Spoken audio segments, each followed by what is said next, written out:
Hello students, मैं Manoj Agrawal for the UPSC classes. मुख्यमंत्री अभ्युदय योजना के अंतर्गत बायोडाइवर्सिटी जो टॉपिक मेरा है उसमें आज बायोडाइवर्सिटी का सेकंड पार्ट है। तो बायोडाइवर्सिटी का मैंने आपको डेफिनेशन बताया था, the richness in the variety and the variability of the species of all living organism in a given habitat in the given geographical area is called the biodiversity. तो world biodiversity आपने कल पढ़ा था, किसने दिया था? तो world biodiversity is given by W Rosen and described by, किसने दिया था? एडवर्ड विल्सन, इन्होंने डिस्क्राइब किया था। मैंने आपको बताया दिया था बायोडाइवर्सिटी, बायो मीन्स लाइफ और डाइवर्सिटी माने स्प्रेडिंग, कितनी तरह के लाइफ फॉर्म्स पूरे अर्थ में यहाँ पर क्या है, डिस्ट्रीब्यूटेड है, फैले हुए हैं। The study of the spreading of the life forms in the earth is called the biodiversity. तो आज बायोडाइवर्सिटी में हमने कल पढ़ लिया था द लेवल्स ऑफ बायोडाइवर्सिटी। उसमें क्या था? जेनेटिक लेवल था, ठीक है, स्पेसिफिक लेवल था, स्पीशीज लेवल, जो बेसिक लेवल ऑफ डाइवर्सिटी होता है, क्योंकि species is the basic unit और द क्लासिफिकेशन। जो टैक्सोनॉमी हियरार्ची में सबसे पहले ऊपर टॉप पर किंगडम रखा गया था, मैंने बताया था किंगडम, फिर उसके बाद फाइलम, फिर क्लास, फिर ऑर्डर, फिर फैमिली, फिर जीनस, फिर स्पीशीज। तो इस कैटेगरी में आप नीचे की तरफ आते हैं तो सबसे जो लोएस्ट कैटेगरी थी और बेसिक यूनिट थी वो क्या थी? स्पीशीज थी, जाति। और जो वर्ल्ड स्पीशीज सबसे पहले दिया था, किसने दिया था? यहाँ पर मायर ने दिया था, वर्ल्ड स्पीशीज मायर। और स्पीशीज को मैंने आपको बताया था इट इज द क्या है, स्टैटिक पहले माना जाता था, बट इट इज क्या है, नॉन स्टैटिक, कंटिन्यूअसली चेंज हो रहा है, इसलिए नॉन स्टैटिक माना गया है। और स्पीशीज की डेफिनेशन में कल आपको बता दी थी, बहुत डिटेल में उसमें नहीं जा रहे हैं। अभी आज का जो हमारा टॉपिक है कि हमने आपको कल बताया था लेवल्स ऑफ बायोडाइवर्सिटी, तो genetic level, species level, as well as कौन सा था तीसरा, इकोसिस्टम या इकोलॉजिकल लेवल। फिर इकोसिस्टम या इकोलॉजिकल लेवल को हमने फिर से डिस्ट्रीब्यूट किया था किसमें? Alpha diversity, beta diversity and gamma diversity. तो अल्फा, बीटा, गामा डाइवर्सिटी के बाद हम आते हैं किसमें? लेवल्स ऑफ बायोडाइवर्सिटी, कि जो बायोडाइवर्सिटी के जो लेवल हैं, तो जो जेनेटिक लेवल था, स्पीशीज लेवल था, as well as the ecological level था। उसके बाद भी यहाँ पर जो लेवल है उसके क्या कहते हैं? उसे पैटर्न्स कहते हैं। तो क्या कह सकते हैं हम? Now the patterns of biodiversity. जो बायोडाइवर्सिटी के पैटर्न्स हैं, two types of patterns to study the biodiversity. कौन कौन से पैटर्न है? एक तो होता है, आपने लैटिट्यूड नाम सुना होगा, तो जो लैटिट्यूडनल पैटर्न है, सुना है लैटिट्यूड, एक होता है एल्टीट्यूड, एक होता है लैटिट्यूड। तो एक लैटिट्यूडनल पैटर्न होता है, latitudinal pattern, and another pattern is called the, कौन सा था यहाँ पर? Number of species per unit area. किसी पर्टिकुलर एरिया में कितनी नंबर ऑफ स्पीशीज हैं, इस पर भी यहाँ पर हमारा जो बायोडाइवर्सिटी का जो लेवल है वो डिपेंड करता है। तो उसको हम डिफरेंशिएट कर देते हैं, स्पीशीज एरिया डाइवर्सिटी या स्पीशीज एरिया पैटर्न। अब लैटिट्यूडनल पैटर्न है और स्पीशीज एरिया पैटर्न है, दोनों को हम अलग अलग स्टडी करते हैं। पहले हम स्टडी करते हैं लैटिट्यूडनल पैटर्न। तो आपको पता है कि जो बायोडाइवर्सिटी होती है, the spreading of the life forms होता है, वो लो लैटिट्यूड में, low altitude as well as low latitude, इसमें मैक्सिमम होता है। In low latitude and low altitude is maximum. क्या मैक्सिमम है यहाँ पर? स्पीशीज। तो लो एल्टीट्यूड होगा और लो लैटिट्यूड होगा, तो जो बायोडाइवर्सिटी की संख्या है, स्पीशीज की संख्या है, वो मैक्सिमम होगी।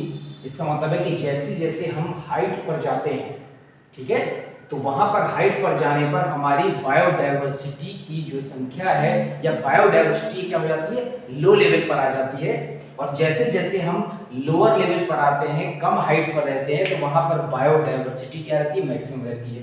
इसी तरह से जो इक्वेटर होता है, इक्वेटर पर जो बायोडाइवर्सिटी होती है वो मैक्सिमम होती है, बायोडाइवर्सिटी मैक्सिमम है। और जैसे जैसे इक्वेटर से पोल्स की ओर बढ़ते हैं तो यहाँ पर जो बायोडाइवर्सिटी है वो मिनिमम हो जाती है। तो इसीलिए सबसे पहले यहाँ पर लिख दिया गया है लैटिट्यूडल पैटर्न में कि in low altitude and low latitude the biodiversity is maximum. अब ये जो बायोडाइवर्सिटी मैक्सिमम है, तो ये जो बायोडाइवर्सिटी से ट्रॉपिकल बायोडाइवर्सिटी हमेशा मैक्सिमम मानी जाती है। जो ट्रॉपिक्स पर हम आते हैं, ट्रॉपिकल एरियाज में, जहां पर इक्वाडोर आता है, कंट्री है Ecuador, in tropical areas, in tropical areas biodiversity is maximum. आप इक्वाडोर में देख सकते हैं, इन इक्वाडोर एंड अमेज़न का नाम सुना होगा, अमेज़न रेन फॉरेस्ट। तो अमेज़ोनियन जो रेन फॉरेस्ट है, अमेज़ोनियन रेन फॉरेस्ट, जो वर्षा वन है अमेज़न के, that is also called the lungs of अर्थ। सबसे ज्यादा पूरे वर्ल्ड की 20% ऑक्सीजन कहां से आती है, अमेज़ोनियन रेन फॉरेस्ट से आती है। So they are also called the lungs of earth. कितना कंट्रीब्यूट करते हैं, contribute approximately 20% oxygen of the world. पूरे अर्थ का 20% ऑक्सीजन का कंट्रीब्यूशन केवल किसकी तरफ से है, यहाँ पर अमेज़ोनियन रेन फॉरेस्ट की तरफ से। तो जो ट्रॉपिकल एरियाज हैं, उसमें चाहे इक्वाडोर हो चाहे अमेज़ोनियन रेन फॉरेस्ट हो, इन सब जगहों पर जो बायोडाइवर्सिटी है, बायोडाइवर्सिटी इज मैक्सिमम। आप यहाँ पर अगर काउंटिंग करें तो जितनी भी स्पीशीज होंगी, चाहे वो स्पीशीज आप बर्ड्स की देख लीजिए, चाहे रेप्टाइल्स की देख लीजिए, चाहे एम्फीबियंस की देख लीजिए, चाहे प्लांट्स की देख लीजिए, उनकी संख्या बहुत मैक्सिमम होगी। तो जो ट्रॉपिकल फॉरेस्ट या ट्रॉपिकल एरियाज में जो बायोडाइवर्सिटी है वो लार्जेस्ट होती है, मैक्सिमम होती है in comparison to the other areas, चाहे वो टेम्परेट एरिया हो या दूसरे रीजन। अब जो टेम्परेट या अदर फील्ड्स या रीजन्स होते हैं, उसमें जो पैटर्न है या जो बायोडाइवर्सिटी है वो मिनिमम होती है in comparison to the tropical areas. तो क्यों होती है, तो यहां पर इन ट्रॉपिकल एरियाज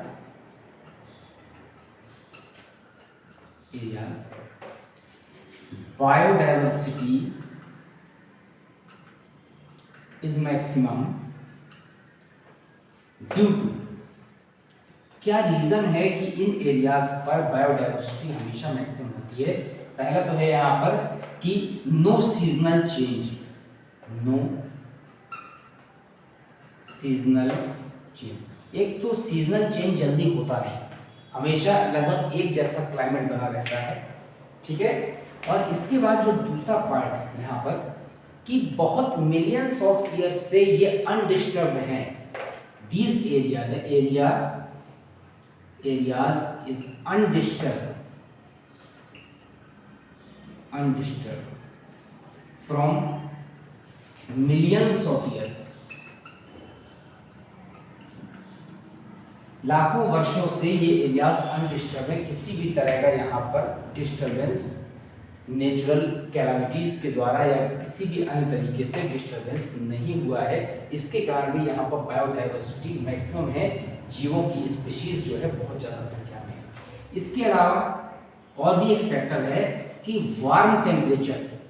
आपको पता है जो डेवलपमेंट जर्म्स का या फंगस का या अदर स्पीशीज का बहुत ज़्यादा होता है किसमें, वार्म एरियाज में।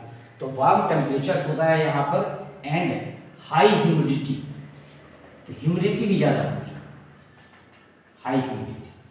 तो वार्म टेम्परेचर और हाई ह्यूमिडिटी के कारण भी ट्रॉपिकल एरियाज में यहाँ पर बायोडाइवर्सिटी क्या है, मैक्सिमम। अब ये जो बायोडायवर्सिटी मैक्सिमम है, एक और रीजन है इसमें, एब्जॉर्ब्स मोर सनलाइट। ये जो सोलर एरियाज है या सोलर लाइट है या सनलाइट है, उसको बहुत ज्यादा संख्या में क्या करते हैं, एब्जॉर्ब करते हैं, तो फोटोसिंथेसिस ज्यादा होगी, और जब फोटोसिंथेसिस ज्यादा होगी तो निश्चित है यहाँ पर कि क्या होगा, बायोडायवर्सिटी क्या होगी। This is the latitudinal pattern to study the biodiversity. Now we come into the category of the species area pattern. हम दूसरी तरह की डायवर्सिटी में आते हैं, ये पैटर्न से डायवर्सिटी के स्पीशीज एरिया पैटर्न। एक जर्मन नेचुरलिस्ट हुए हैं यहां पर, इसको हम पढ़ रहे हैं according to German naturalist and, तो जर्मन नेचुरलिस्ट भी थे और इसके अलावा क्या थे यहाँ पर, जियोग्राफर थे। अलेक्जेंडर वॉन हम्बलबोल्ट कहते हैं, तो जियोग्राफर, क्या नाम था, अलेक्जेंडर वॉन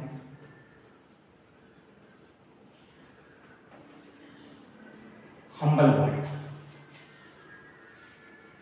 जो अलेक्जेंडर है, तो Alexander von Humboldt, sorry Humboldt,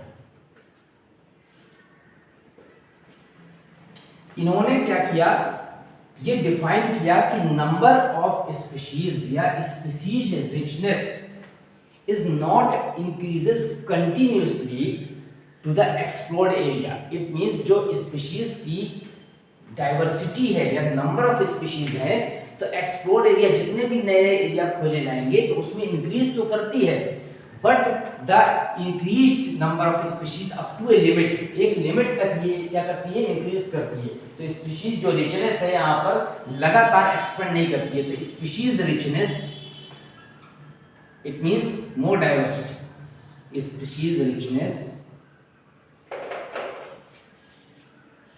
increases to explored area। जो नए एरिया खोजे जा रहे हैं, but up to a limit,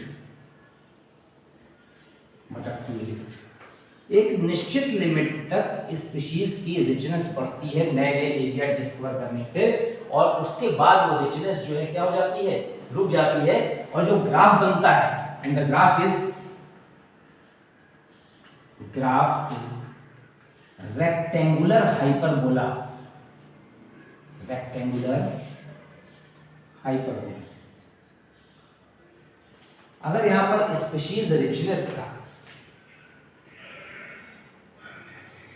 और एरिया का, एक तरफ क्या ले लें हम, एरिया ले लें, और एक तरफ क्या ले लें, स्पीशीज की रिचनेस ले लें, तो this is the species richness and this is the area। इसके बीच में अगर ग्राफ लेते हैं तो this is the rectangular hyperbola। तो जो हमारा स्पीशीज रिचनेस है वो किसके इक्वल होता है, वो होता है S बराबर CAZ, S बराबर CAZ। अब आप सोचेंगे कि S बराबर CAZ है क्या, आप देखिए यहां पर S तो आपको पता है, it is the species richness, species, ये ग्राफिकली इन्होंने रिप्रेजेंट किया स्पीशीज एरिया पैटर्न को। C क्या है यहां पर, Y इंटरसेप्ट, A क्या है, एरिया है, और Z क्या है, इसमें Z ही सबसे इंपॉर्टेंट है कि Z जो है यहाँ पर स्लोप को कहा गया है, और ये जो स्लोप है यहाँ पर वो रिग्रेशन कोफिशिएंट है। It is the slope of line also called the regression coefficient.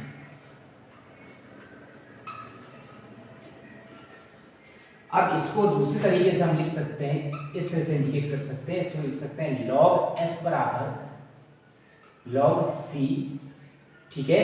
और क्या हो जाएगा यहाँ पर, तो log s ले लिया है, तो log s बराबर log c, और log c के बाद क्या लेंगे यहाँ पर, ये वाला जो z है यहाँ पर जाएगा प्लस z log a। अब यहाँ पर जो वैल्यू ऑफ z है, वैल्यू ऑफ z इज 0.1 से और 0.2 तक वेरी करती है। कितनी, 0.1 से लेकर के और 0.2 तक वेरी करती है। और ये जो z की वैल्यू है यहाँ पर, ये z की वैल्यू जो 0.1 से 0.2 के इंडिकेट कर रही है, ये independent to the group, it is independent to group. Group होता है जो बायोलॉजिकल ग्रुप है, और जियोग्राफिकल एरिया, जियोग्राफिकल। तो ये z की वैल्यू जो है ये ग्रुप पर बायोलॉजिकल जो ग्रुप है, चाहे वर्टिब्रेट हो चाहे इनवर्टिब्रेट्स हो, चाहे इससे तो किसी के लिए भी हो सकता है, या जियोग्राफिकल एरिया पर, इस पर डिपेंड नहीं करता। तो जो नेक्स्ट पैटर्न है species area pattern, according to the Alexander von Humboldt, the species richness increases with the explored area. जो अनएक्सप्लोर्ड एरिया है यहाँ पर, न्यू एक्सप्लोर्ड एरिया, या कह सकते हैं अनएक्सप्लोर्ड एरिया, न्यू शब्द लगा दिया है तो या तो न्यू कह सकते हैं या unexplored area, but up to a certain limit, एक निश्चित लिमिट तक क्या होगा, बढ़ते जाएंगे नए एरिया जो खोजे जा रहे हैं यहाँ पर। तो इस नए एरिया में एक लिमिट के बाद ये नई स्पीशीज क्या हो जाती है, खुजना बंद हो जाती हैं। तो इसीलिए यहाँ पर ये जो ग्राफ है ये कैसा शो कर रहा है, रेक्टेंगुलर हाइपरबोला कंडीशन में शो कर रहा है। अब इसके बाद पैटर्न ऑफ बायोडायवर्सिटी दो तरह की हो गई। इसके बाद हम आते हैं, is the most important part in the biodiversity, कि पैटर्न पढ़ने के बाद हमें पढ़ना है यहाँ पर यूजेस ऑफ बायोडायवर्सिटी। अब बायोडायवर्सिटी के क्या यूजेस हैं, कैसे बायोडायवर्सिटी जो है यहाँ पर इकोलॉजिकल रूप में हमारे लिए हेल्पफुल है और इकोलॉजिकल रूप में। तो इससे पहले हम यहाँ पर अगर वेजिटेशन पढ़ लें, वेजिटेशन ऑफ इंडिया, तो इंडिया का जो वेजिटेशन है, प्लांट स्पीशीज किस तरह से डिस्ट्रीब्यूट की गई है, तो किसमें बांटा गया है, यहाँ पर ट्रॉपिकल जोन में बांट दिया है। ट्रॉपिकल पार्ट में यहाँ पर वेट एवरग्रीन फॉरेस्ट हो सकते हैं, वेट एवरग्रीन फॉरेस्ट। इसके अलावा क्या हो सकते हैं, यहाँ पर सेमी एवरग्रीन फॉरेस्ट हो सकते हैं।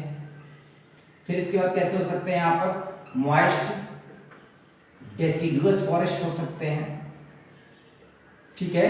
फिर इसके बाद ट्रॉपिकल के बाद कौन सा ले सकते हैं, यहाँ पर सब ट्रॉपिकल ले सकते हैं,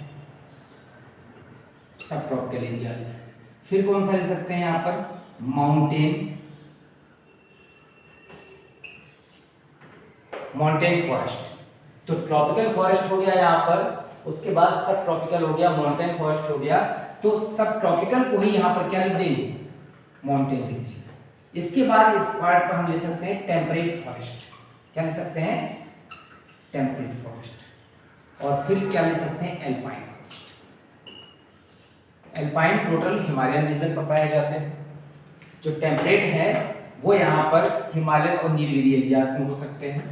जो सब ट्रॉपिकल एरियाज हैं, ये सब ट्रॉपिकल एरियाज में यूपी जो है, नॉर्थ यूपी के अलावा जो है सारे एरियाज आ जाते हैं। जो ट्रॉपिकल पार्ट है, ट्रॉपिकल पार्ट में आपका यूपी से लेकर के और बंगाल से लेकर के और बिहार तक का ये पूरा एरिया इसमें आता है। तो ये वेजिटेशन के ऊपर डिवाइड किया गया है। और अगर यहाँ पर फाना देखें, आपको पता है फाना किसके लिए वर्ड यूज करते हैं, फ्लोरा एंड फाना। फ्लोरा मीन्स प्लांट्स और फाना मीन्स एनिमल्स। तो एनिमल्स में भी अप्रॉक्स 73,000 स्पीशीज हैं, ठीक है, जो अभी तक क्या की गई, खोजी गई हैं। इन 73,000 स्पीशीज में अप्रॉक्सीमेटली 53,000 स्पीशीज किसकी हैं, यहाँ पर इंसेक्ट्स की हैं। फिर इसके अलावा 5,000 जो स्पीशीज हैं वो किसकी हैं, मोलस्का की हैं, मोलस्का की। फिर इसके बाद अप्रॉक्सीमेटली 1200 जो स्पीशीज हैं वो किसकी हैं, बर्ड्स की हैं। फिर इसके बाद 550 स्पीशीज अप्रोक्सीमेटली किसकी हैं, रेप्टाइल्स की हैं। फिर इसके बाद 370 स्पीशीज लगभग किसकी हैं, मैमल्स की हैं। और इसके अलावा और भी स्पीशीज है, ये फ्लोरा फाना है, तो फाना मींस एनिमल्स की स्पीशीज है। अब जो हम टॉपिक आपको बताना चाह रहे थे कि ecological and economical importance of the biodiversity, इस टॉपिक पर मेन कंसंट्रेट हमको करना है। कौन कौन सा, ecological and economical importance of biodiversity. दो तरह का इंपॉर्टेंस है, इकोलॉजिकल भी और इकोनॉमिकल, मेन इंपॉर्टेंस। इसके अलावा कल्चरल इंपॉर्टेंस है, टूरिस्ट में इंपॉर्टेंस है, बहुत तरह की इंपॉर्टेंस है, लेकिन हमको मेन जो टॉपिक में कंसंट्रेट करना है ecological as well as economical. अब देखिए जो इकोलॉजिकल इंपॉर्टेंस है, तो अब पहले हम इस टॉपिक को लेते हैं इकोलॉजिकल। तो इकोलॉजिकल इंपॉर्टेंस में क्या है आपका, यहाँ पर हेल्प्स इन फोटोसिंथेसिस, ठीक है, हेल्प्स इन, क्या करेंगे यहाँ पर, गैसियस बैलेंस। जितने भी प्लांट्स और एनिमल्स हैं वो सब मिलकर के गैसियस बैलेंस बनाए हुए हैं एटमॉस्फेयर में, जिसके कारण से विभिन्न गैसेस का जो कंसंट्रेशन है वो लगभग क्या है, सेम है। नहीं तो इनका जो कंसंट्रेशन अगर चेंज हो जाता तो उसके कारण से बहुत सारे जो है क्या होते हैं, डिसबैलेंस क्रिएट हो जाते। तो ये हो गया। इसके अलावा बायोजियोकेमिकल साइकिल्स, बायोजियोकेमिकल साइकिल्स, जो मिनरल्स का जो क्या बना, एक्सचेंज बना हुआ है फ्रॉम द फ्लोरा एंड फाना अप टू द एनवायरनमेंट, तो ये बायोजियोकेमिकल साइकिल्स के अंतर्गत आता है। इस बायोजियोकेमिकल साइकिल्स में आपका नाइट्रोजन साइकिल हो सकता है, फास्फोरस साइकिल हो सकता है, सल्फर साइकिल हो सकता है, ठीक है, ऑक्सीजन साइकिल हो सकता है, CO2 साइकिल हो सकता है, H2O साइकिल हो सकता है, as well as other minerals का भी बायोजियोकेमिकल साइकिल्स के अंतर्गत क्या हो सकता है, रोटेशन हो सकता है। This is also the ecological balance that makes the composition of the minerals and gases in the non living and living. तो लिविंग और नॉन लिविंग में जो बैलेंस बना हुआ है that is called the biogeochemical cycles. बहुत सारे micro organism इसमें हेल्प करते हैं, जिसके सहायता से बायोजियोकेमिकल साइकिल्स क्या होती है, संपन्न होती है, कंप्लीटेड होती है। अब बायोजियोकेमिकल साइकिल्स में जो मोस्ट इंपॉर्टेंट है वो नाइट्रोजन साइकिल है। आपको पता है कि नाइट्रोजन साइकिल में 78% अप्रोक्सीमेटली 78% क्या होती है, नाइट्रोजन होती है एनवायरनमेंट में। तो एनवायरनमेंट में जो गैसेस हैं उसमें 78% से ज्यादा नाइट्रोजन। अब nitrogen can not be absorbed by the plants directly, so nitrogen is converted into the nitrate by bacteria and blue green algae. This process is called the nitrogen fixation. The conversion of the atmospheric nitrogen into the utilizable form by the plants is called the nitrogen cycle. It is carried out by the bacteria as well as algae. The example of the bacteria is कौन सा है जो इसमें help करेगा, rhizobium, ठीक है,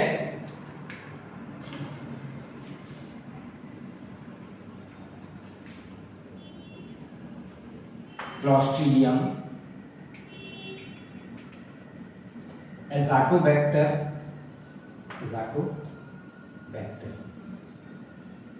इत्यादि, and the blue green algae which is the Nostoc, Anabaena, Nostoc है, एनाबिना है, रेगुलेरिया एटसेट्रा एटसेट्रा, ये ब्लू एल्गी की यही हेल्प करती है नाइट्रोजन साइकिल में। तो आप देख रहे हैं बायोजियोकेमिकल नाइट्रोजन साइकिल हो गया। अब इसके अलावा जो लाइकेन है, लाइकेंस। क्या है lichens? Is the symbiotic association between the algae and fungi. जब एल्गी और फंजाई, शैवाल और कवक एक दूसरे से सहजीवी संबंध बनाते हैं तो उसे क्या कहते हैं? उस एसोसिएशन को लाइकेन कहते हैं। और ये जो लाइकेंस हैं इसमें बहुत सारे एग्जाम्पल हैं, क्लेडोनिया है, पार्मेलिया है, बेल्टिजेरा है। These are the indicators of air pollution. ये एयर पोल्यूशन को इंडिकेट कर देते हैं, तो बहुत जल्दी डेड होने लगते हैं। तो इस समझ में आ जाता है कि वहां पर एयर क्या हो गई है? पॉल्यूट हो गई है, इसीलिए यहाँ पर लाइकेंस क्या हो गए हैं? डेड होने लगे हैं। इसीलिए क्या माना गया है? इंडिकेटर्स माना गया है एयर पोल्यूशन का। इसके अलावा अगर अर्थवर्म को देखें हम, अर्थवर्म नेचुरल प्लाउमेट क्या करता है? ये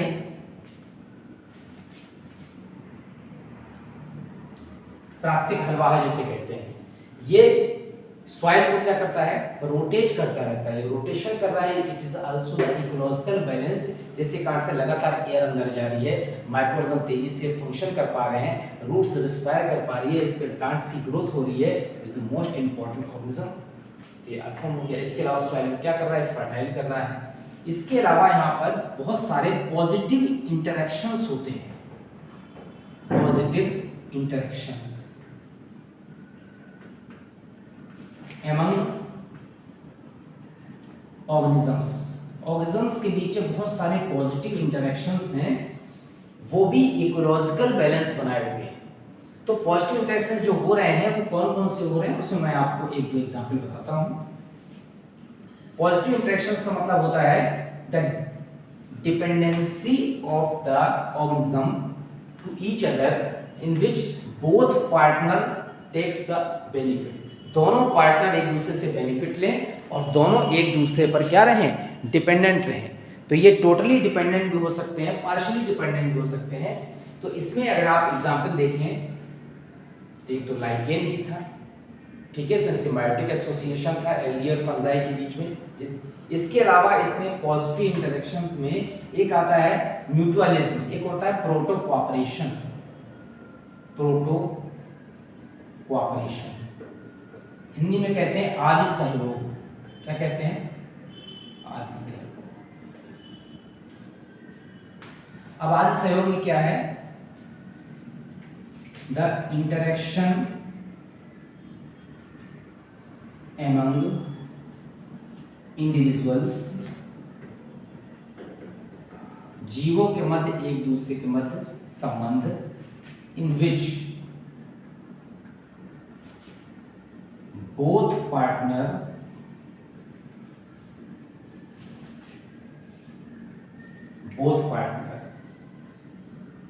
benefited, दोनों पार्टनर को बेनिफिट होता है, बट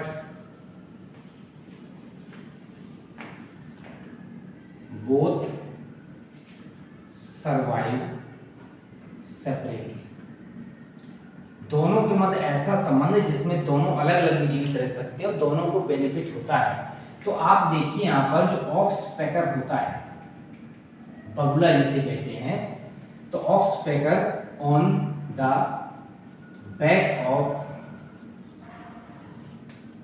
कैटल्स, जो चौपाए होते हैं, जानवर होते हैं, जैसे भैंस हो गई, गाय हो गई, इसकी पीठ पर बगुला बैठा रहता है, या कोई क्या बैठ जाता है? पक्षी बैठ जाता है। तो वो क्या करता है? उसकी पीठ से जो माइक्रोऑर्गेनिज्म होते हैं, जो लार्व्स होते हैं, जू होते हैं, उनको खाता रहता है। तो उसको बेनिफिट हो रहा है कि उसको फीडिंग मटेरियल मिल रहा है, फूड मिल रहा है, और जो कैटल्स हैं, जानवर, उनको उन पैरासाइट से छुटकारा मिल रहा है। This is called the proto cooperation, आदि सहयोग। अब एक और एग्जांपल इसमें अगर हम देखें तो नाइट्रोजन फिक्सिंग जो बैक्टीरिया होता है, राइजोबियम, तो these are the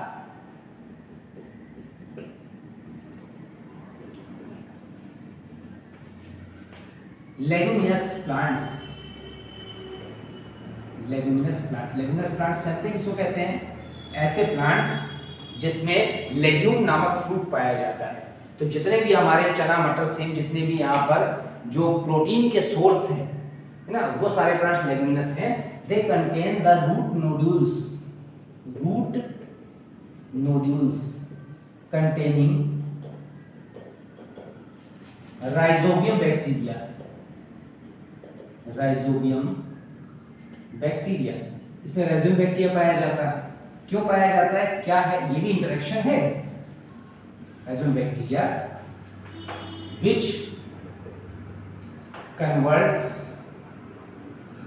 nitrogen gas को कन्वर्ट करता है nitrate and takes the nutrition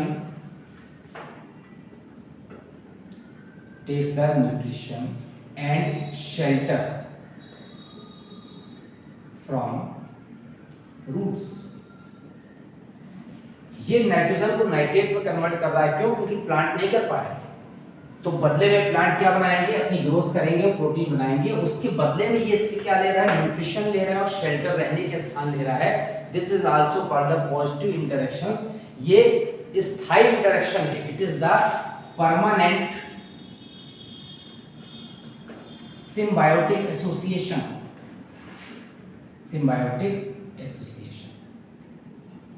तो ये स्थायी संबंध है।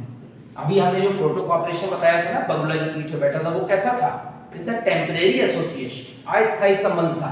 ये परमानेंट एसोसिएशन है। तो ये जो इंटरेक्शंस हैं ये भी इकोलॉजिकल इंपॉर्टेंस है, इकोलॉजिकली इंपॉर्टेंट है। इसके अलावा कुछ एग्जांपल्स ले रहे हैं, बहुत सारे एक टॉपिक में नहीं हो सकते हैं। माइकोराइजल एसोसिएशन,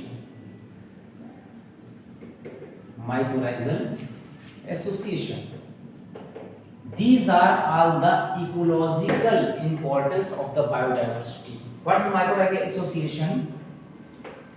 एंजियोस्पर्म हो या जिम्नोस्पर्म हो, बहुत सारे जो प्लांट्स की रूट होती हैं बहुत गहराई तक नहीं जा पाती, उस जगह पर fungus attached with the roots and absorbs the water minerals from the deeper parts of the earth and in spite, बदले में उन्हें क्या मिलता है, fungus gets the prepared food as well as क्या लेता है यहाँ पे, न्यूट्रिशन from the root। तो ये क्या है, the symbiotic association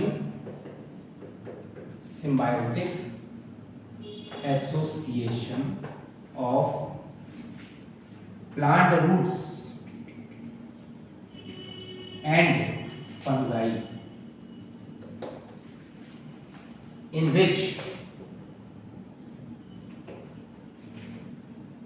fungus hyphae, fungus की जो यूनिट होती है जिसमें फाइबर्स होते हैं उसको हाइफा बोलते हैं। Fungus Haifa absorbs water and minerals, water और मिनरल्स क्या करते हैं, एब्जॉर्ब करते हैं। कहां से, फ्रॉम ग्राउंड, जमीन से नहीं होता है, डीपर पार्ट से एब्जॉर्ब करते हैं। एंड प्लांट बेनिफिटेड, प्लांट को क्या मिल रहा है, इससे लाभ मिल रहा है क्योंकि वाटर एब्जॉर्ब नहीं कर पाएगी उसके रूट से। एंड फंजाई ऑब्टेन, क्या ले रहा है यहाँ पर, न्यूट्रिशन, क्योंकि फंजाई सैप्रोफिटिक है, मृतोपजीवी है या पैरासिटिक है, अपना फूड नहीं बना सकता, इसीलिए रूट से क्या ले रहा है, nutrition. Fungi obtain nutrition from the roots. आप देख रहे हैं दोनों का लाभ हो रहा है, दोनों एक दूसरे के साथ एसोसिएशन किए हुए हैं, दोनों को बेनिफिट हो रहा है कि नहीं हो रहा है, this is the mycorrhizal association. तो ये जो पॉजिटिव इंटरेक्शंस हैं प्लांट्स में, जीवों के मध्य, प्लांट और एनिमल्स के मध्य इंटरडिपेंडेंसी है, ये सब इकोलॉजिकल इंपॉर्टेंस है, जिसके कारण से यहाँ पर डाइवर्सिटी बनी हुई है और पूरी अर्थ क्या कर रही है, चल रही है। प्लांट अगर एनिमल्स ना हो, सपोज करिए all the animals are destroyed, तो प्लांट्स जो लगातार CO2 प्रोड्यूस करेंगे, उस CO2 को कोई रिस्पायर करने वाला नहीं है। प्लांट्स तो करते हैं थोड़ी मात्रा में, लेकिन जो लॉट ऑफ CO2 उत्पन्न होती है उस O2 को कोई रिस्पायर नहीं कर रहा, तो O2 is not change into the CO2, तो O2 CO2 में कन्वर्ट नहीं होगा। तो जब CO2 में कन्वर्ट नहीं होगा तो deficiency of the CO2 takes place, तो फिर फोटोसिंथेसिस रुक जाएगी। और अगर all the plants are destroyed, सारे प्लांट्स डिस्ट्रॉयड कर दिए जाएं, तो जितने भी एनिमल्स हैं वो उनको ऑक्सीजन नहीं मिलेगी, सरवाइव नहीं कर पाएंगे। जैसे इस समय कोविड की जो कंडीशन चल रही है तो ऑक्सीजन की डेफिशिएंसी हो रही है, तो अगर सारे प्लांट्स डैमेज कर दिए, अभी तो हमने केवल क्या किए 50% डैमेज किए, तो तो अभी भी ऑक्सीजन की इतनी क्या होगी, शॉर्टेज हो गई है। अगर सारे प्लांट्स को आप डिस्ट्रॉय कर देंगे कॉमर्शलाइजेशन या इंडस्ट्रियलाइजेशन करते हुए, तो सारे जितने भी प्लांट डैमेज होने के साथ साथ ऑक्सीजन का जो प्रोडक्शन है, plants are the only organism in the earth, पूरी पृथ्वी पर यही एक ऐसे जीव हैं विच प्रोड्यूस द CO2, इसके अलावा किसी अन्य तरीके से वाइटल प्रोसेस से O2 प्रोड्यूस नहीं हो सकती। तो ऑक्सीजन का सोर्स है, तो इसीलिए दोनों एक दूसरे पे इंटरडिपेंडेंट है। अगर प्लांट्स डैमेज होते हैं तो एनिमल सर्वाइव नहीं कर पाएंगे, एनिमल डैमेज होते हैं तो प्लांट सर्वाइव नहीं कर पाएंगे। इसी तरह से जो फूड चेन होती है, फूड चेन में इकोलॉजिकल बैलेंस कैसे बना है, सपोज करिए दीज आर द ग्रासेस। अब ग्रास है तो ग्रास को पहले कौन खा रहा है, रैबिट खा रहा है। Rabbit is eaten by the fox and fox is eaten by the lion, this is called the food chain. एक छोटा सा एग्जांपल आप देखिए फूड चेन के द्वारा। If all the lion are destroyed by human beings, सारे शेर मार दिए जाए किसी जगह के एनवायरनमेंट के इकोसिस्टम के, तो क्या होगा, the number of rabbits and foxes enormously increased, इतनी ज्यादा संख्या बढ़ जाएगी रैबिट और फॉक्स की कि आपके जितने भी प्लांट्स हैं, जितने भी ऑटोट्रॉफ्स हैं, सब डैमेज हो जाएंगे, सबको खा के खत्म कर देंगे। हमारे लिए क्या नहीं होगा, प्रोडक्शन नहीं होगा फूड का। If all the rabbits and fox या all the rabbits are destroyed, सारे रैबिट डिस्ट्रॉय कर दिए जाएं एनवायरनमेंट में, कि हाँ कि रैबिट नुकसान कर रहे हैं, सारे रैबिट को आप मार देंगे तो क्या होगा, अब जो फूड चेन टूट गई, अब जो फॉक्स है उसको खाने को नहीं मिलेगा क्योंकि वो तो रैबिट पर डिपेंड थी, तो रैबिट सब क्या हो गए, डैमेज हो गए। अब उसके बाद लॉयन को खाने को नहीं मिलेगा, ठीक है, जब फॉक्स नहीं होगी तो लॉयन, तो लॉयन क्या करेंगे, एक तो स्टार बने भूखे मरोगे, इसके अलावा they attack into the villages, जितने विलेजर्स हैं गांव वालों के आसपास, वो क्या करेंगे, अटैक करेंगे। कई बार ऐसा होता है जंगली जानवर हमला करते हैं गांव में, इसलिए करते हैं या तो उनका हैबिटेट लॉस हो जाता है, आवास, या फिर फूड चेन में कहीं डिस्टर्बेंस हो जाती है, इसी कारण से उनको फूड नहीं मिल रहा। जब फूड नहीं मिलेगा तो वो फूड की तलाश में चारों तरफ निकलेंगे और क्या करेंगे, अदर ऑर्गेनिजम्स को डैमेज करेंगे या डिस्ट्रॉयड करेंगे। तो this is called the food chain as well as the ecological balance. तो आप देखिए किस तरह से इकोलॉजिकल बैलेंस या फूड चेन बनी रहती है। These are the ecological importance of the biodiversity. अब हम नेक्स्ट टॉपिक में आते हैं, economic importance of the biodiversity. Biodiversity का इकोनॉमिक इंपॉर्टेंस के आर्थिक महत्व क्या है।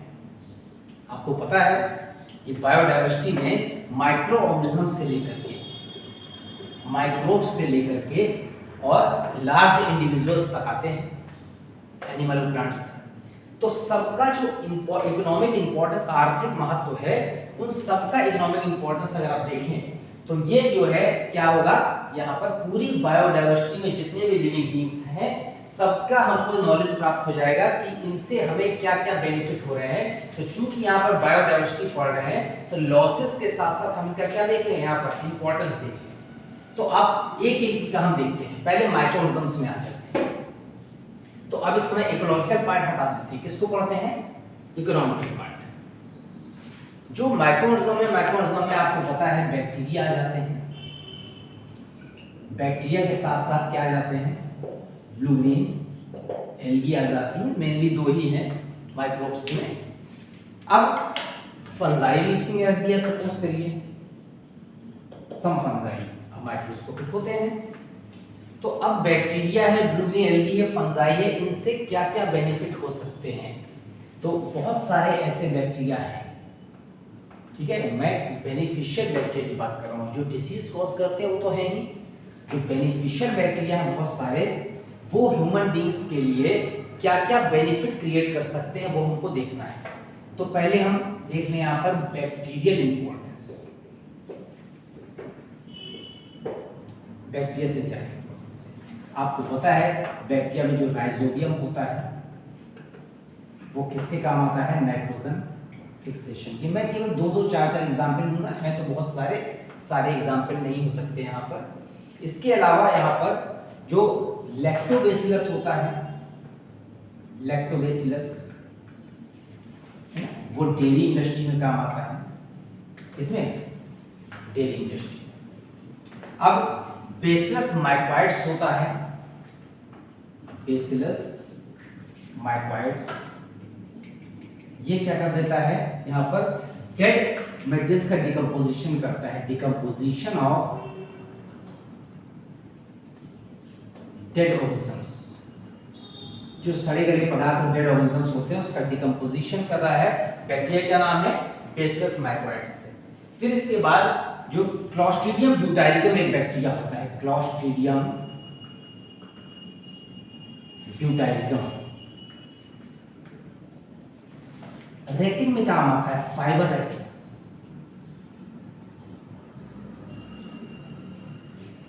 क्या है फाइबर रेटिंग? जैसे जूट है, फ्लैक्स है, अलसी है, इन सब के तने को पानी में डाल दिया जाता है और पानी में डालने के बाद ये वाला बैक्टीरिया क्या करते हैं, तालाब में, पॉन्ड में डाल देते हैं, तो वो सारे पार्ट को डेड कर देता है, डिकम्पोज कर देता है खा करके, केवल क्या रह जाते हैं, फाइबर्स रह जाते हैं। इस तरह से जूट वगैरह के, फ्लैक्स के, अलसी वगैरह के फाइबर्स प्राप्त किए जाते हैं। और फाइबर्स का रोल आपको पता है कि पूरी जो है इतनी बड़ी फाइबर इंडस्ट्री, जो धागे जिसको कहते हैं, उसके ऊपर बेस्ड है। तो क्लॉस्ट्रीडियम ब्यूटाइरिकम हो गया। अब यहाँ पर बेसिलस मेगाथीरियम एक बैक्टीरिया होता है, बेसिलस मेगाथीरियम। अब ये जो बैक्टीरिया है bacillus megaterium, it is the very very important bacteria.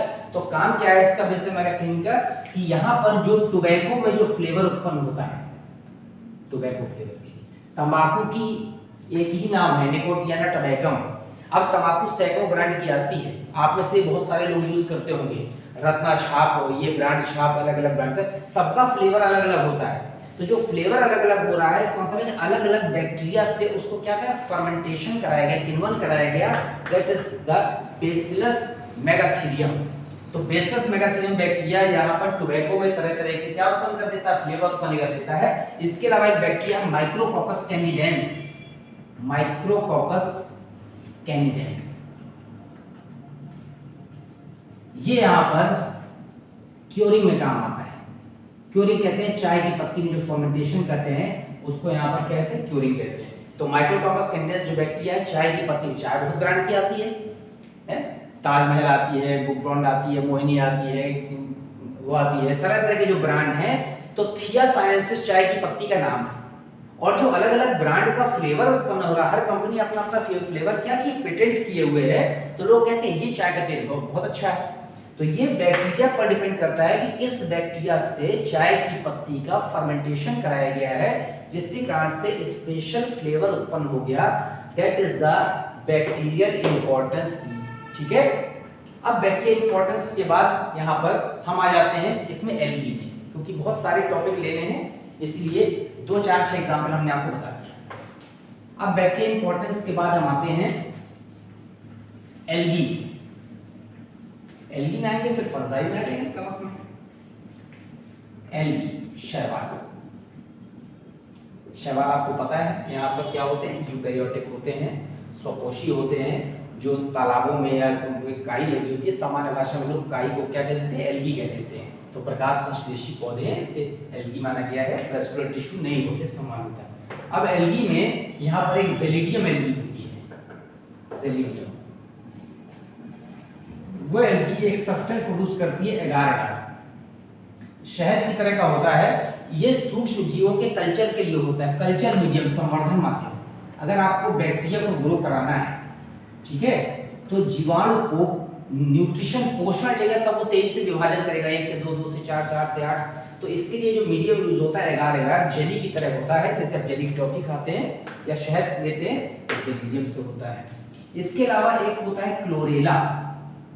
Chlorella एक एल्गी है, लॉट ऑफ फोटोसिंथेसिस का प्रकाश संश्लेषण बहुत तेजी से किया जाता है, इसीलिए यहाँ पर इसको स्पेसशिप में ले जाते हैं, स्पेसशिप, इन स्पेसशिप फॉर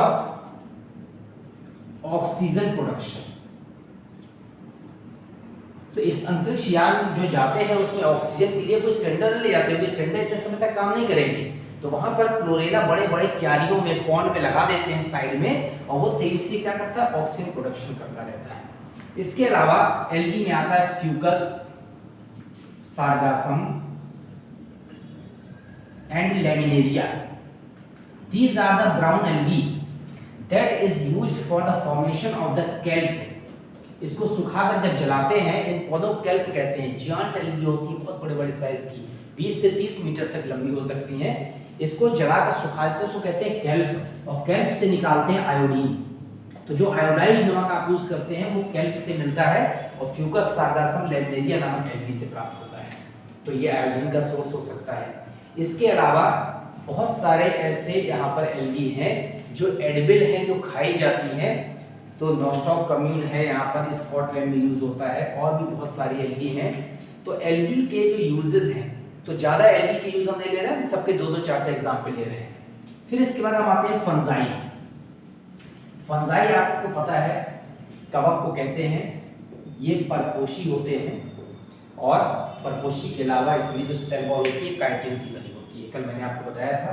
अभी जो फंजाई है इसमें जो एग्जाम्पल है जिब्रेला फ्यूजिकोराई, जिब्रेला फ्यूजिकोराई। ये जो फंगस है इससे एक हार्मोन प्राप्त होता है जिब्रेलिन, और ये जो हार्मोन है जिब्रेलिन, ये हार्मोन ग्रोथ हार्मोन है, प्लांट ग्रोथ, जिसके कारण से पौधे की क्या बढ़ती है, लंबाई बढ़ती है। इसके अलावा एगेरिकस नामक फंजाई है, एगेरिकस मॉर्केला, ठीक है। सामान्य भाषा में इसको मशरूम कहते हैं। आपने सबने मशरूम देखा है ना, हाई सोर्स ऑफ प्रोटीन। तो ये यहाँ पर क्या होते हैं, एडिबल होते हैं, खाए जाते हैं। फूड सोर्स हो गया एगेरिकस और मॉर्केला, खाने के काम आ रहे हैं। फिर इसके अलावा एक आपने नाम सुना होगा यहाँ पर फंजाई में कि अलेक्जेंडर फ्लेमिंग ने सबसे पहले एंटीबायोटिक्स खोजा था, प्रतिजैविक। तो ये जो प्रतिजैविक का सोर्स है पेनिसिलियम नोटेटम, पेनिसिलियम नोटेटम ये फंगस का नाम है, और इससे एक केमिकल प्रोड्यूस हुआ था, produce the penicillin, penicillin by Alexander Fleming. Alexander Fleming ने एक क्या बनाया था, पेनिसिलिन नामक केमिकल बनाया था। क्या था ये, इज द एंटीबायोटिक। आप नाम सुनते हैं एंटीबायोटिक खा लीजिए, कोई मेडिसिन कोई बहुत डिसीज होती है, डॉक्टर कहता है एंटीबायोटिक। एंटी माने होता है अपोजिट, और बायोटिक माने सूक्ष्म जीव। उस जीव को, सूक्ष्म जीव को नष्ट करने के लिए जो केमिकल है, जो सब्सटेंस है, that is called the antibiotic. और सबसे पहले एंटीबायोटिक वर्ल्ड में पेनिसिलिन खोजा गया था, discovered by the Alexander Fleming. और किस कवक से निकाला था, पेनिसिलियम नोटेटम। तो बहुत सारे एंटीबायोटिक बाद में खोजे गए, लेकिन सबसे पहले एंटीबायोटिक ये थे जो फंगस से प्राप्त हुआ था। अब आप सोचिए कि ये कोई सूक्ष्म जीव है, सूक्ष्म जीवों द्वारा स्रावित ऐसे रसायन जो अपने आसपास के सूक्ष्म जीवों की ग्रोथ को रोक देते हैं या उन्हें मार देते हैं, क्या कहलाते हैं, एंटीबायोटिक कहलाते हैं, प्रतिजैविक कहलाते हैं। और विश्व का पहला प्रतिजैविक पेनिसिलियम नोटेटम नामक कवक से अलेक्जेंडर फ्लेमिंग ने खोजा गया था, जिसका नाम क्या रखा था, यहाँ पर पेनिसिलिन नाम रखा था।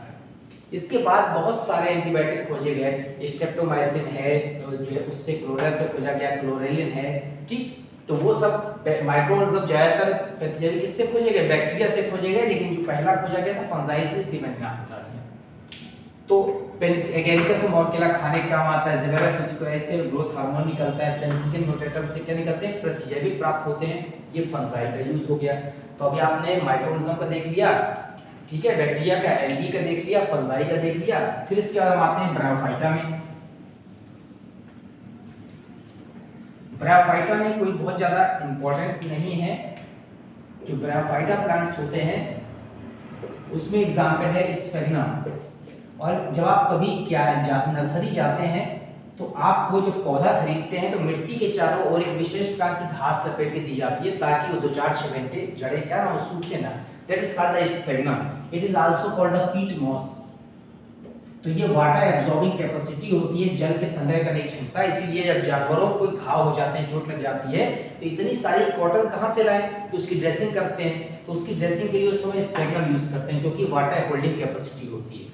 इसके अलावा जब सूख जाता है तो जानवरों के नीचे बिछाने का काम आता है प्यार के रूप में। इसके अलावा ये चारे के रूप में काम आता है, ईंधन के रूप में भी इसको जला सकते हैं। ये ब्रायोफाइटा से निकला था। फिर इसके बाद हम आते हैं जिम्नोस्पर्म है, एक इंपॉर्टेंट ग्रुप है प्लांट्स का जिम्नोस्पर्म, हिंदी में कहते हैं अनावृत बीजी। तो ये जो जिम्नोस्पर्म है, इस जिम्नोस्पर्म का भी हम इकोनॉमिक इंपॉर्टेंस देख लें आर्थिक महत्व, इसके बाद हम प्लांट के बाद एनिमल्स में आएंगे। अनावृत बीजी जो जिम्नोस्पर्म है उसमें साइकस है, तो साइकस से सागोपाम निकलता है। सागोपाम किसको कहते हैं? साबूदाना को कहते हैं।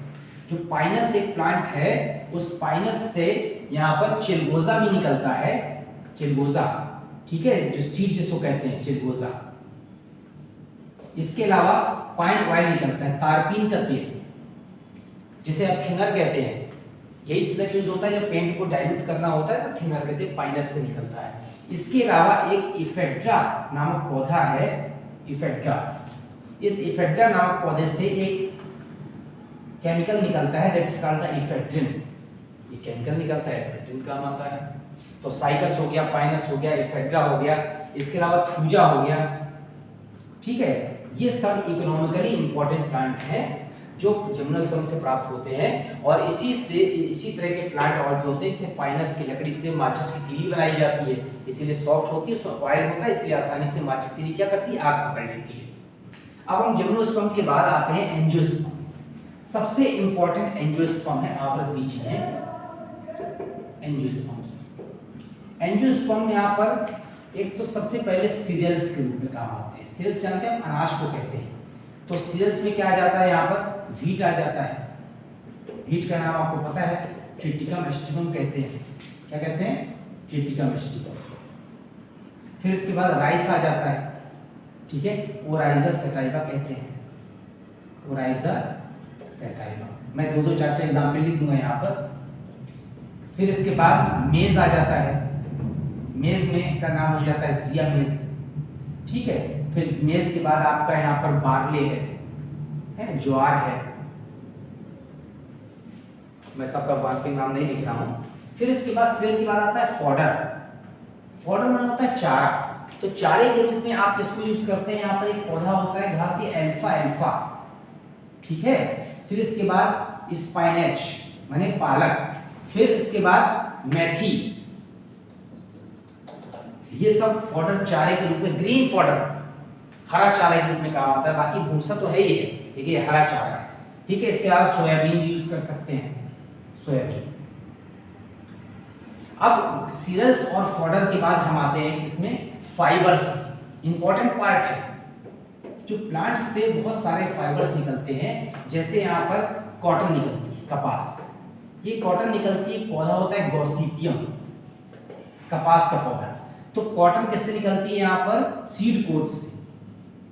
जो बीजों का जो आवरण होता है उससे कपास के रेशे निकलते हैं। इस कपास के रेशे से क्या बनता है? फाइबर्स बनता है। फिर इसके बाद एक होता है जूट, ठीक है, एक होता है फ्लैक्स, अलसी। तो कॉटन हो गया, जूट हो गया, फ्लैक्स हो गया। ये सब जो इकोनॉमिकली इंपॉर्टेंट पार्ट है, जिनसे होकर के हमको क्या मिल रहा है? बेनिफिट मिल रहा है, वो हमको देखना है। तो सन हेम्प हो गया, कॉकस न्यूसीफेरा हो गया, यहाँ पर क्वायर जिसको कहते हैं। तो क्वायर किससे निकलता है? कॉकस न्यूसीफेरा, नारियल को कहते हैं। और ये किससे निकलता है? ये मीसोकार्प से निकलता है, मध्य फलवृत्ति से निकलता है। फिर इसके बाद एक सन हेम्प हो गया, सन हेम्प। तो कॉटन है, जूट है, फ्लैक्स है, अलसी, लाइनम यूसिटेसिमा कहते हैं, लाइनम यूसिटेसिमा, ठीक है। जूट क्रोटोलेरिया जेंसिया कहते हैं, क्रोटोलेरिया जेंसिया। तो ये सब जो है फाइबर्स हैं, जो रेशे, जो किसमें काम आ रहे हैं? कपड़े बनाने में, बोरा बनाने में, थैले बनाने में, सब में काम आ रहे हैं। फिर इसके बाद मेडिसिन्स बहुत सारी प्राप्त हो रही हैं इनसे, मेडिसिन्स। अब मेडिसिनल जो प्लांट्स हैं, तो मेडिसिनल प्लांट्स में आप देख रहे हैं कि एक तो आपकी नीम है, ठीक है। दूसरा क्या है? यहाँ पर नीम के अलावा तुलसी है, ठीक। और बताइए इफेड्रा। जो इफेड्रा है, इससे केमिकल निकलता है इफेड्रिन। क्या निकलता है? इफेड्रिन। क्या काम आता है? खांसी के, ठीक है। फिर उसके बाद और हम आते हैं किसमें? आंवला, एम्बिलिका कहते हैं। कहे में आता है विटामिन सी का सोर्स होता है आंवला। तो नीम हो गया, तुलसी हो गया, इफेड्रा हो गया, आंवला हो गया, और इसके अलावा बहुत सारे ऐसे मेडिसिनल प्लांट हैं। तो धतूरा हो गया, धतूरा, ठीक। धतूरा के अलावा हो गई अफीम, ओपियम पपी, ओपियम पपी, अफीम। ये किससे मिलता है? मिल्की लेटेक्स होता है, मिल्की दूध जैसा पदार्थ साबित होता है उससे अफीम से क्या होता है? ये निद्राकारी होती है, पेन किलर है, पेन किलर। एक होता है यहाँ पर राउवोल्फिया सर्पेंटाइना, राउवोल्फिया, उससे निकलती है यहाँ पर रिसर्पिन। क्या निकलती है? रिसर्पिन। ये स्नेक बाइट में काम आती है, सर्पदंश में काम आती है स्नेक बाइट में। तो ये सब मेडिसिनल प्लांट हैं, औषधि पौधे हैं जो बायोडायवर्सिटी के अंतर्गत, इसका इकोनॉमिक इंपॉर्टेंस है कि हाँ ये सारे पौधे हमारे लिए क्या है? यूजफुल हैं। तो नीम, तुलसी, इफेड्रा, आंवला, धतूरा, ओपियम पपी, राउवोल्फिया के अलावा जितने भी पौधे यहाँ पर हैं, ये सब पौधे किसी न किसी रूप में आपके लिए उपयोगी हैं। एक और इंपॉर्टेंट पार्ट अभी रह गया था, सिंकोना। सिंकोना से क्विनीन प्राप्त होती है। विश्व में सबसे पहले मलेरिया के उपचार में इस पौधे की छाल प्रयोग की गई, जिससे एक एल्कलॉइड निकलता है, कुनैन, कुनीन भी कहते हैं। ये मेडिसिनल प्लांट है। तो क्विनीन से मलेरिया का उपचार किया जाता है। फिर हम आते हैं बेवरेजेस। बेवरेजेस में बेवरेजेस, ये इसमें आता है टी, ठीक है, थिया साइनेंसिस कहते हैं पौधे को, थिया साइनेंसिस। उसके बाद आता है कॉफी, तो चाय कॉफी हो गई बेवरेजेस में। कोको हो गया, ये प्राप्त होता है। सबके बॉटल का नेम नहीं लिख रहे हैं क्योंकि यहाँ पे अभी इतना समय नहीं है। फिर बेवरेजेस के बाद यहाँ पर आता है लेटेक्स, फिर लेटेक्स के अलावा आता है रेजिन, फिर आता है टेनिन। टेनिन यहाँ पर कड़वे स्वाद एक पदार्थ होता है, जिसका एग्जाम्पल है यहाँ पर कत्था। आपने नाम सुना है, पान में जो लगाया जाता है, तो ये जो कत्था है यहाँ पर, ये टेनिन का एग्जाम्पल है। इसके अलावा लेटेक्स, जो मिल्की लेटेक्स सिकीट होता है यहाँ पर लेटिसिफेरस टिश्यू से, इसमें जो एग्जाम्पल है वो रबर प्लांट है, रबर प्लांट, इससे लेटेक्स निकलता है। इसी तरह से बहुत सारे ऐसे पौधे हैं जिनसे क्या प्राप्त होता है? रेजिन्स प्राप्त होता है। फिर इसके बाद हम आते हैं इसेंशियल ऑयल्स में, फ्रेग्रेंट ऑयल्स। तो फ्रेग्रेंट ऑयल, तो ऑयल में क्या आता है? चंदन का तेल आ जाता है, ठीक है। फिर इसके अलावा लौंग का तेल आ जाता है। ये सारे फ्रेग्रेंट ऑयल, सुगंधित तेल। अब आवृत बीजी के बाद हम स्पेशली आते हैं तेजी से एनिमल्स। अभी तुमने केवल प्लांट्स का पढ़ा है। एनिमल्स में बहुत सारे ऐसे इंसेक्ट्स होते हैं, इंसेक्ट्स एंड बर्ड्स। ये पॉलिनेटर्स हैं, परागणकर्ता। अगर ये परागणकर्ता ना होते तो पौधों में परागण नहीं होगा। जब परागण नहीं होगा तो नए पौधे नहीं बनेंगे, क्योंकि सीड नहीं बन रहा है, इसलिए बहुत ज्यादा इंपॉर्टेंट है। इसके अलावा यहाँ पर जो सिल्क वर्म होता है, रेशम का कीट, इसके अलावा हनी बी होती है, मधुमक्खी। तो सिल्क वर्म है, हनी बी है, लाख का कीट है, लैक इंसेक्ट। ये सारे अपनी तरह का क्या कर रहे हैं? पदार्थ सिक्रीट कर रहे हैं, जो ह्यूमन बींग्स के लिए क्या है? बहुत एसेंशियल है। इसके अलावा यहाँ पर मिल्क प्राप्त होता है एनिमल्स से। हम लोगों को क्या प्राप्त हो रहा है मिल्क के अलावा? यहाँ पर प्रोटीन प्राप्त हो रही है, ठीक। फिर मिल्क प्रोटीन हो गया, एग प्राप्त हो रहे हैं हमें। इसके अलावा कॉड लीवर ऑयल प्राप्त हो रहा है, मछली का तेल, ठीक है। तो मिल्क है, प्रोटीन है, एग है, कॉड लीवर ऑयल है, इन सब के जो सोर्स हैं वो भी एनिमल्स हैं। इसके अलावा जो एनिमल्स हैं मेन हमारे क्षेत्र के लिए, तो एक होता है पर्ल ऑयस्टर। अगर आप फाइलम मोलस्का में आते हैं तो एक होता है पर्ल ऑयस्टर। पर्ल ऑयस्टर जो होता है ये मोती, ये हमको समुद्र से प्राप्त हो रहे हैं। ये भी यहाँ पर क्या इकोनॉमिकली इंपॉर्टेंट एनिमल्स हैं। इसके अलावा यहाँ पर जो वेरियस टाइप के ऐसे एनिमल्स हैं जिससे हमें स्किन और बोन्स प्राप्त हो रही है, और स्किन बोन्स भी हमारे क्या हो रही है? इकोनॉमिकली इंपॉर्टेंट है, क्योंकि किसी न किसी रूप में हम उनका क्या कर रहे हैं? यूटिलाइजेशन कर रहे हैं। तो ये जितने भी एनिमल्स हैं और इतने भी क्या है यहाँ पर प्लांट्स हैं, वो सब कैसे बायोडायवर्सिटी ये हमारे जीवन के लिए यूजफुल हैं, इंपॉर्टेंट हैं, ये सारे टॉपिक्स हमको पढ़ने हैं। तो आपने देखा एनिमल्स में कि जो इंसेक्ट और बर्ड्स होते हैं पॉलिनेटर्स होते हैं, एज वेल एज इंसेक्ट और बर्ड किया क्या होता है? सीड डिस्पर्सल में काम आते हैं। बीजों के प्रकीर्णन में सीड डिस्पर्सल में सीड इंसेक्ट बर्ड्स के अलावा बहुत सारे एनिमल्स काम आते हैं और यहाँ पर इसको कहते हैं जूकोरी। Silkworm, honey bee, lac insect, ये सब जो है ऐसे इंसेक्ट्स हैं जिनसे होकर के हमको सिल्कवर्म प्राप्त हो रहा है, रेशम प्राप्त हो रहा है, शहद प्राप्त हो रही है, वैक्स यानी मोम प्राप्त हो रहा है, और जो लेसिफर लक्का नामक इंसेक्ट है, यूजफुल इंसेक्ट है, उससे हमें लाभ मिल रही है। मिल्क, प्रोटीन, एग और कॉर्न ऑयल इनका सबके सोर्स तो हैं। पर्ल ऑयस्टर जो है इससे हमको क्या मिल रहा है, मोती मिल रहा है। जो स्पंज इंडस्ट्री है फाइलम पोरीफेरा में, तो ये जो स्पंजेस हैं इसी के कारण से ये हम गुलगुले गद्दे और तकिए में आज जो बैठ के आराम कर पा रहे हैं ना, ये सब क्या है, ये स्पंजेस हैं। इसके अलावा फाइलम निडेरिया में एक और आता है कोरल रीफ, मूंगा आपका नाम सुना होगा।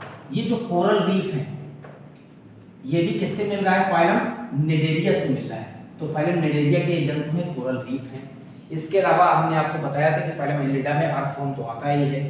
फिर इसके बाद आर्थ्रोपोडा में बहुत सारे यूजफुल इंसेक्ट्स हैं जो हमारे लिए बहुत यूजफुल है।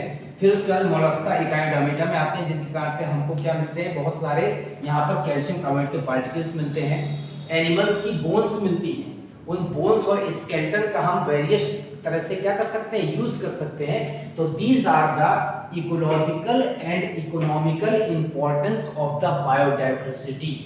अब नेक्स्ट टॉपिक पर हम पढ़ेंगे लॉस ऑफ बायोडाइवर्सिटी, कैसे बायोडाइवर्सिटी का लॉस हो रहा है, और उसके बाद फोर्थ टॉपिक में हम लेंगे नेक्स्ट, इसके भी बाद नेक्स्ट डे में, कि कंजर्वेशन ऑफ बायोडाइवर्सिटी।